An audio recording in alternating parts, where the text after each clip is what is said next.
Good afternoon, and it's early afternoon, but today I'm going to do something a little different real quick.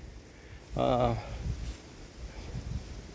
going to try a new product, and to me this year kind of a new idea, and that is using ropes as part of a scrape line and scents. And the product that I'm going to use happens to come from here, fairly local. As a matter of fact, right close to where I was raised as a kid. The product company is named FullForce Hunting Products. I'll put a link down and below. And as I'm going along, I'm going to explain a couple of things, and he does have a YouTube channel. I'll give you that too here at the end. But what I'm attempting to do is create sort of a scrape line.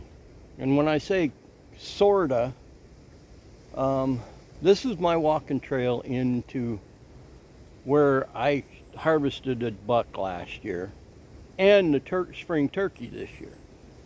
Last year, I'm standing currently on the normal walking trail and it's set up to handle a half blind man with special markers that helps me get in here in the dark especially. But I'm at a junction here where I got this tree that kind of sticks way out. And this is my reference point to make a hard right. And last year when I made that hard right, the deer themselves started had a scrape right here. And I'll show you the spot if I can flip this camera. So you can see these two limbs right here. I'd make a circle out around those limbs and make a hard right.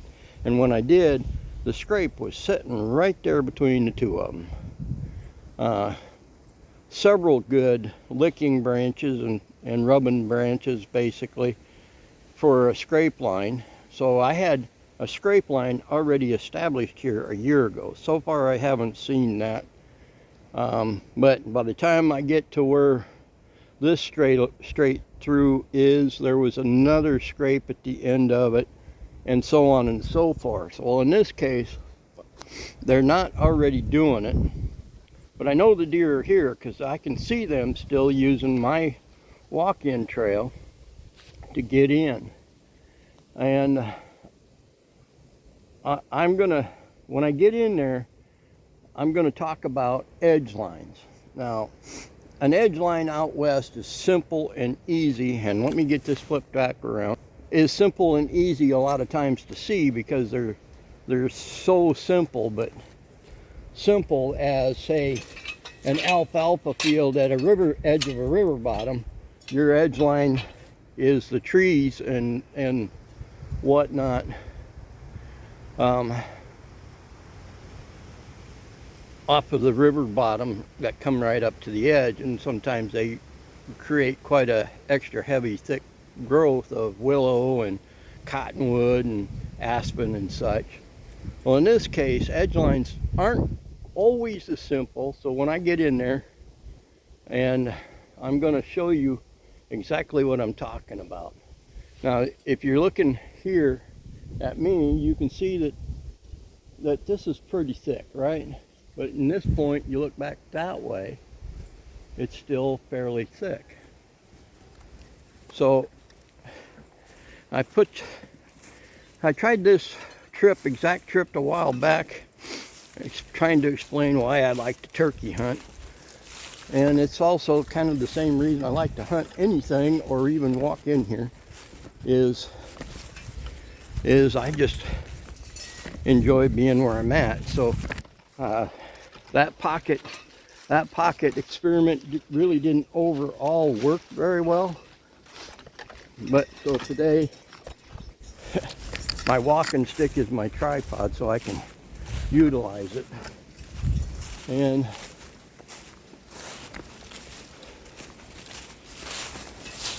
And there's another thing I'm going to try to accomplish in this, and that is last week, maybe 2 weeks ago, up the creek, my hunting buddy, which you have met off and on here, but he had a camera stolen the very day he bought the damn camera, and he put it out, and he went to go hunting, and he called me up.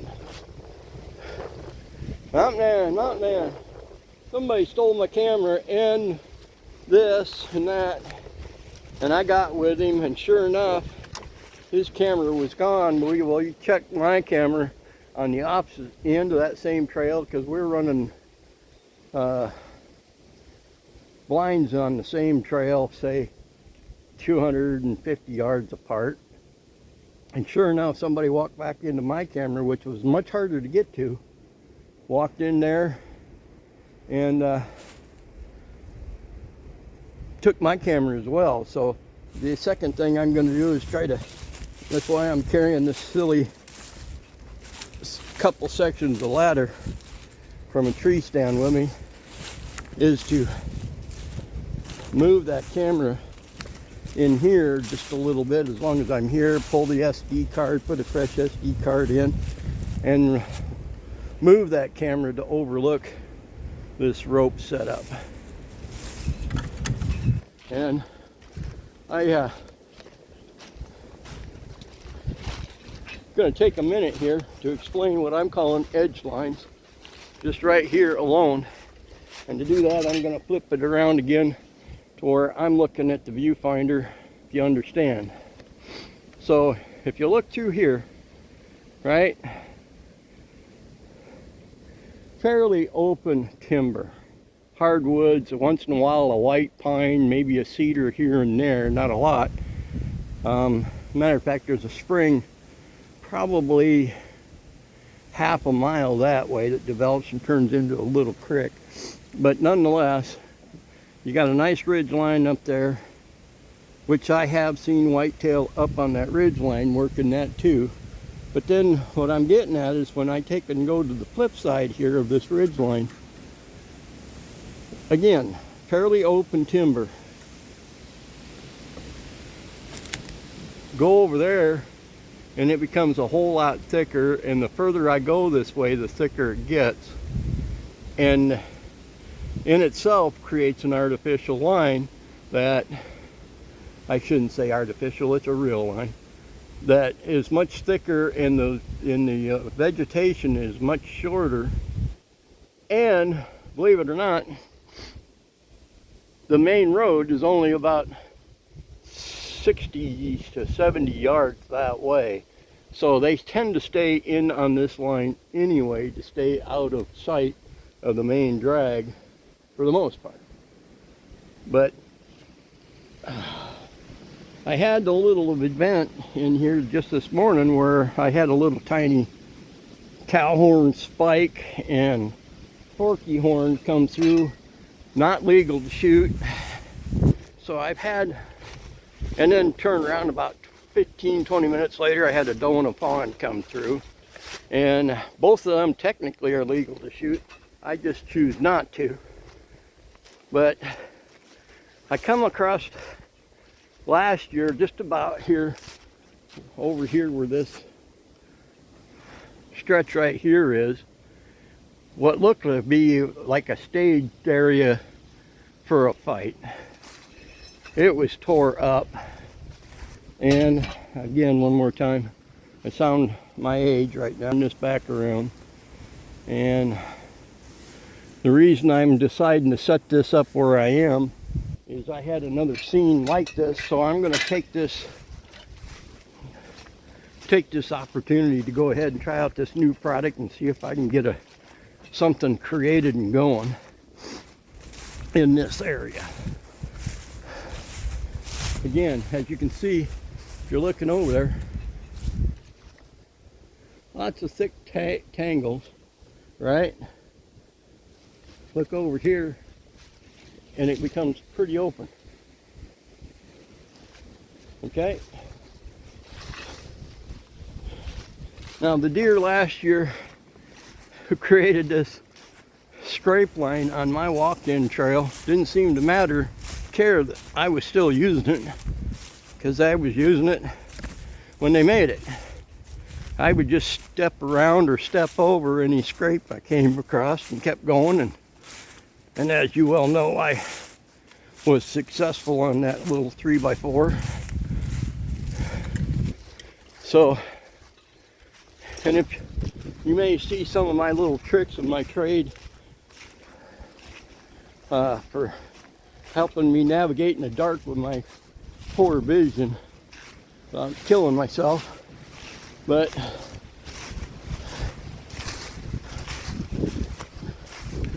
here's why I'm going to try to do this here. Now, this isn't necessarily to try to harvest one in this side, because it's shooting towards the road.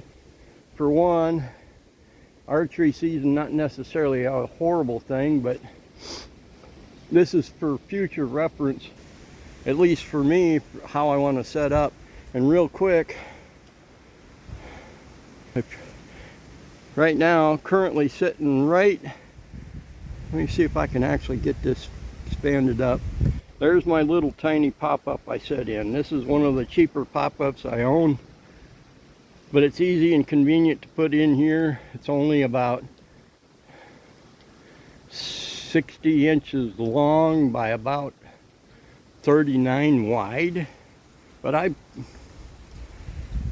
managed to harvest a turkey out of that one, and in this little tiny area it works. Now here's the reason I'm coming in here, and it's hard to tell the evidence, but remember I just a few minutes ago was talking about a staged area for fight. Well, if you look at the ground, it's starting to cover back over, but this was tore up the same way a few days ago. But also, if you notice, you look up here, sorry about the moves, look up here at the sky. Since that happened in the last week, we've had rains and whatnot, so what I saw for evidence in here is no longer here, because the leaves are now down covering up that spot up. But basically, I'm going to set up a rope situation in here and make a little mock scrape the way I make a mock scrape. And I'm not telling you the way I make a mock scrape is right, correct, or that other people do it wrong, because basically I've always dealt with existing scrapes and scrape lines and lick branches as a whole over the years, and in my experience this is more what I've seen in my experience. Now, to pick this spot out, again, I'm going to try to pick it out close to this spot. Again, get you back up here. I'm going to try to pick it out close to this spot, but far enough past that I can see, at least see them if they come in during the daylight and watch their activity to begin with. Now my camera is the other side and to the north of that little pop-up, and that I'm going to move, and I'm going to try to set it up to actually watch over that rope. And for that, that's why I brought this little ladder in, is I'm going to set that camera up a little higher and harder to see, hopefully. So here I go. I'm going to go kind of around this real quick.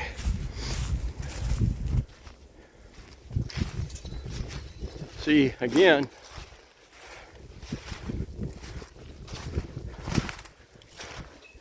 now when I get to that camera, I'm going to show you that I have deer that come both sides of this pop-up this way, and I have deer that walk, when I say this, both sides of my pop-up this way.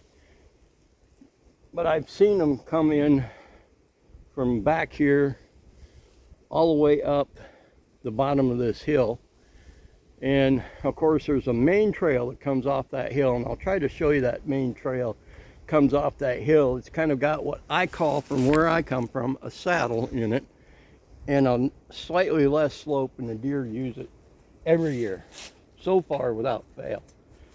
As a matter of fact, the two little ones go and fawn. That's the direction they left when I got out of here, before I got out of here to go get the kid for her job. So at this point,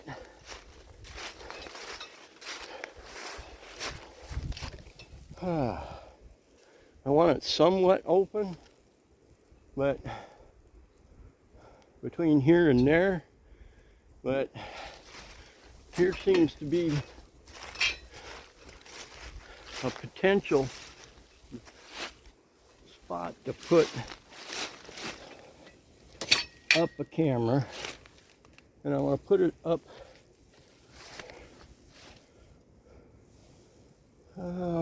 probably up this one here. See if I up this guy up here at about 10 to 12 foot tall, and look, get it to look over there at that edge line. And I'll set that rope up. Oh, that's a dead limb laying there. I don't know if you can see that dead limb, but there's a dead limb laying there. Probably somewhere. See it laying crossways. I'm probably going to come to the south side of it. So for now, I'm going to stop what I'm doing, look back at this ladder and that tree, and see what it looks like from there. Everything I do is in short distances anymore. My days of chasing elk in the Rockies are definitely done. But and I'm going to steal some of his mannerisms as far as the person who makes this project or product, excuse me, and some of his ideas as well. So this limb here, this is the limb that I was referring to. Let me see. And it may not actually be dead. And it's a, okay, somebody up the ridge is making some noise. But this one here is ironwood. And let me see what I got right here. Again, can you see how thick that is compared back here behind me, as opposed to what it is towards my blind, right? So I definitely want something I can see what's going on here. And yeah, that limb is holding up.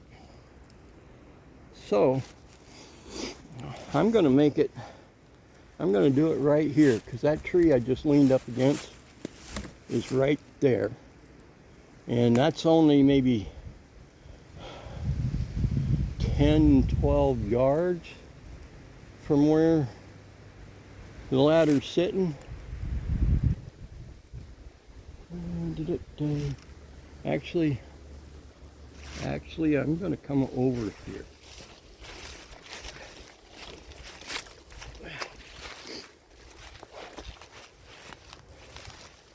Yeah. I want a good leaner that'll hold up.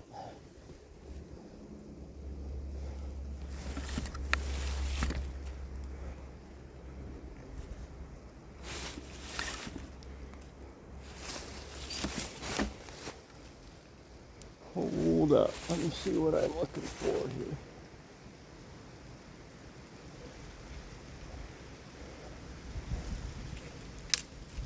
That one's dead.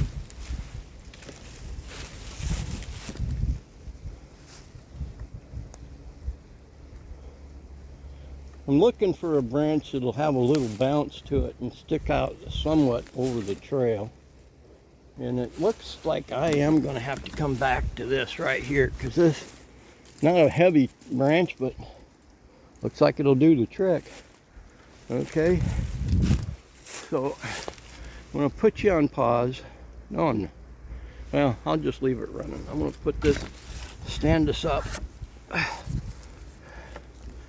and start get my backpack off.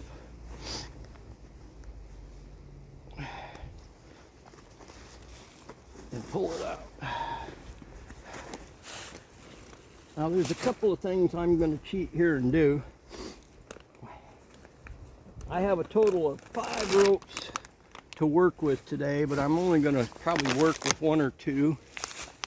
And I'm not going to bring you along for all of them, but here's the packet. It comes with, the packet itself comes with 2 ropes and some scents to work with.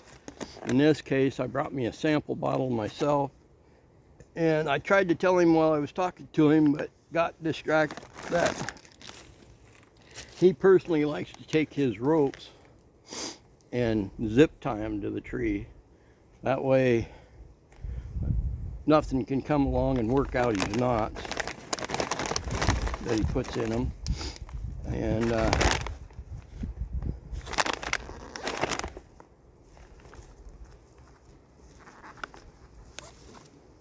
actually, I only got one. Oh, I know what I did. Okay.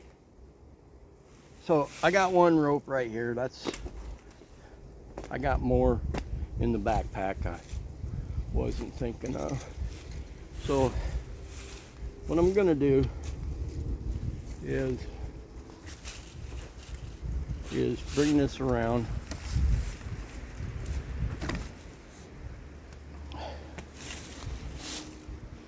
Got the sample bottle in my pocket. And he likes to take and get them so they're about thigh high.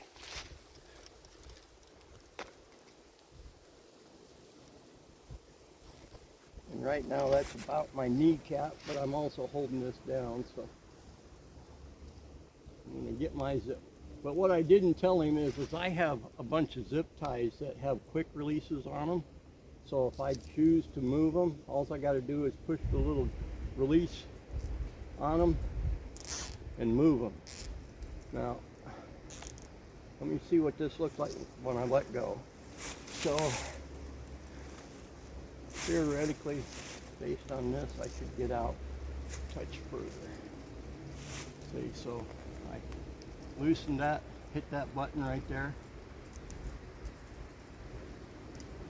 and I loosen that up to where I can come out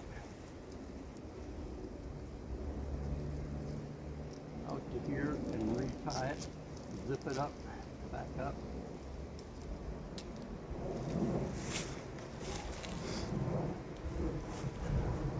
Still not quite as high as I want. So,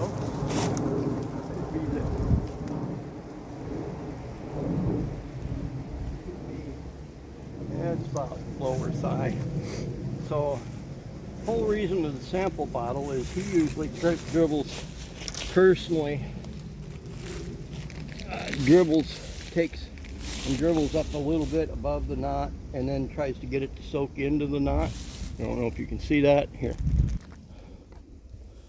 He'll take his branch scent and he'll squeeze some out on the rope and then tries to get it well into the knot.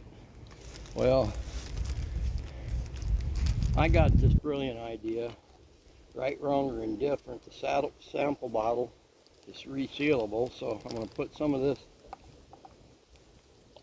in a sample bottle, and like so. Close this up, put it back in the bag for now.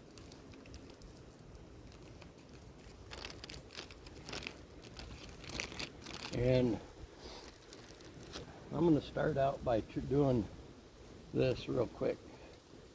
Let's see if I can't get some of that in. Just a little bit more, just because I can.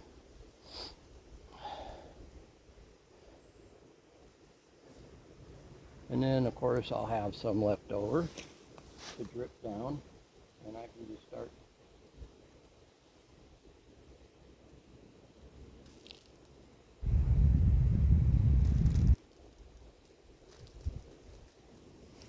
close this up, and I'm going to carry it to the next spot.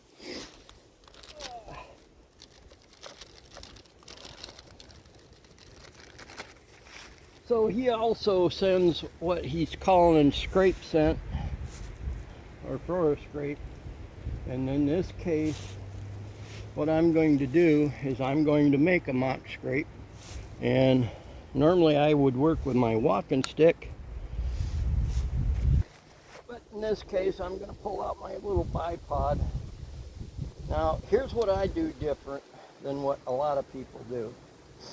There's some people that will take a rake and go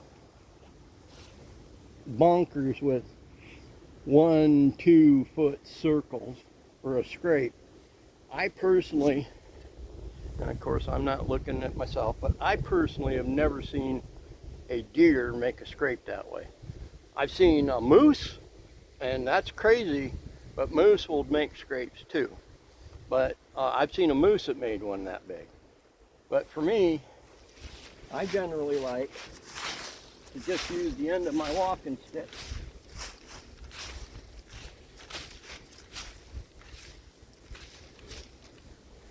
And I'm going to flip this, looking at myself again.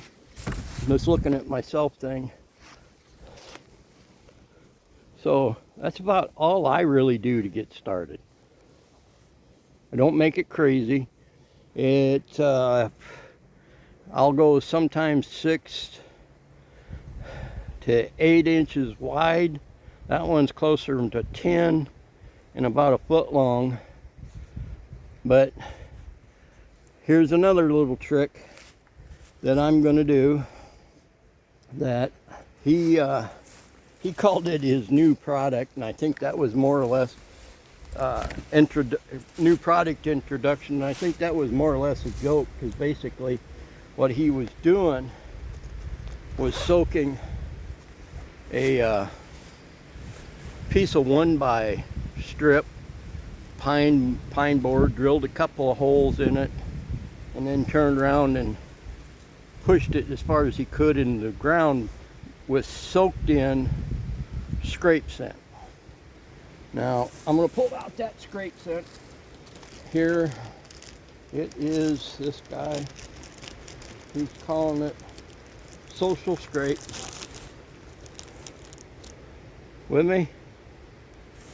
Now I've already pulled out some of this, and I'm going to tell him I modified, and I've already patented this particular technique. Not that I think mine might work better than his, but I patented it just because I wanted to say I could patent it, you know. Made it up, you know, like them old sayings of mine. And so now I'm going to zip that, what's in there, up. And here's what I had done.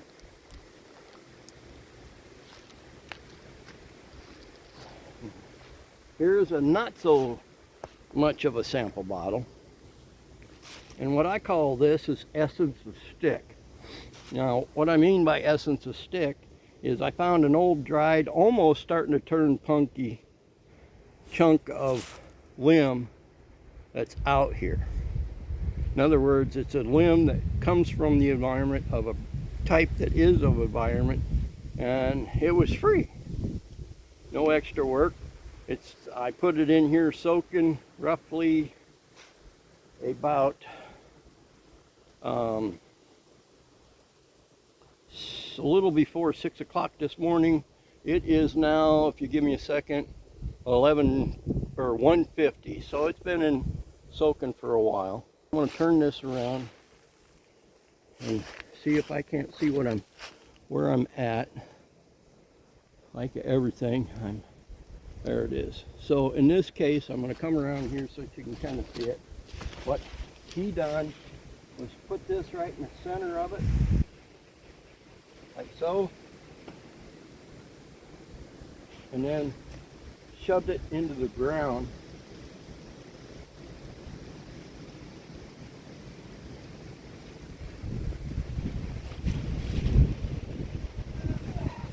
Like so. Now I still got a tiny bit in there, plus another stick to do another one here in a minute, but I want to dribble just a little bit of this into this. And now I'm going to put that away. I'm carrying it in this pocket because this ain't watertight, so it has to kind of stay upright. Put the kit back together, grab my backpack, and we'll go get that camera. There should be a buck on that camera for sure this morning, because he was in here in front of that camera for a good 15-20 seconds. That's another thing I'm going to have to change, is my trail cams have a 5-second reaction time, which is no wonder I don't get as many deer on camera as I do tracks. But in this case,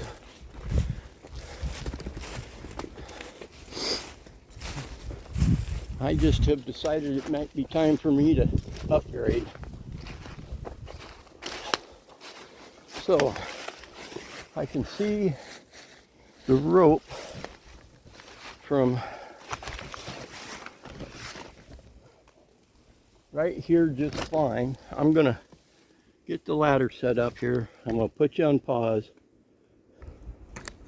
Okay, ladder's sort of set up. Let's go get that camera. And geez, I hope I was smart enough to bring.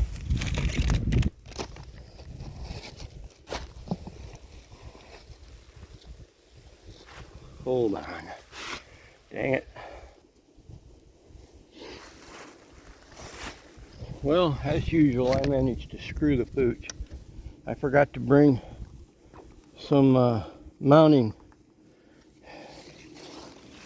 bolts that I put together to come out here, because I'm also done trying to use straps. That seems to help find them.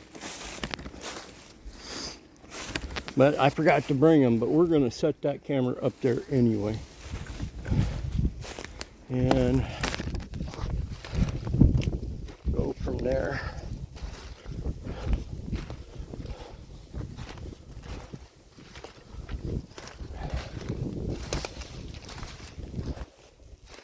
And again, here's my fancy office chair. Sitting out here in the tiny pop-up, and that camera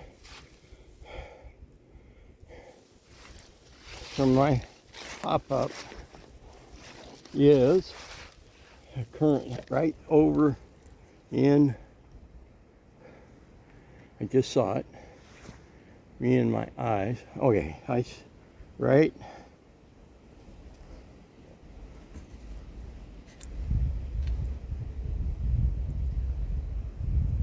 there, if you see it. You can see, I can't make this any bigger, but you can see it kind of blurry there with a chunk of the strap sticking out. And that's where we're going.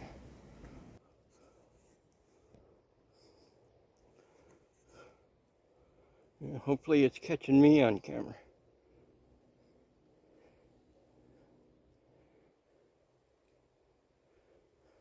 I take this SD card home and pull up, see what I got on it. It's only been out roughly 40 hours at this point, I think, if I remember right, because I wasn't out here yesterday for various reasons. So You can, right there is that saddle. If you can tell, it has a completely different slope.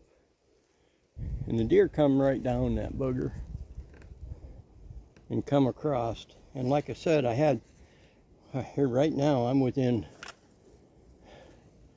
2.5, 3 foot of where that little buck stopped and stood. So we're gonna go from here, put you back on pause, and I'll keep you on pause until I put my life on the line trying to figure out the shims to make this at the right angle when I get back to the ladder. Okay, I'm standing about 5 foot from that scrape and that rope. It's right directly behind me. And son of a gun if it don't look a little crooked from here, but there it is pointing this way. We're 10 to 12 foot up off the ground on that. And with the coloring the way it is, not too bad. So that's enough for today on this, because after further investigation, apparently I got to go clear back to the house just to find my hardware. And I'm really going to be bummed if I go through all this process and I have it with me. But anyway, enough said for today.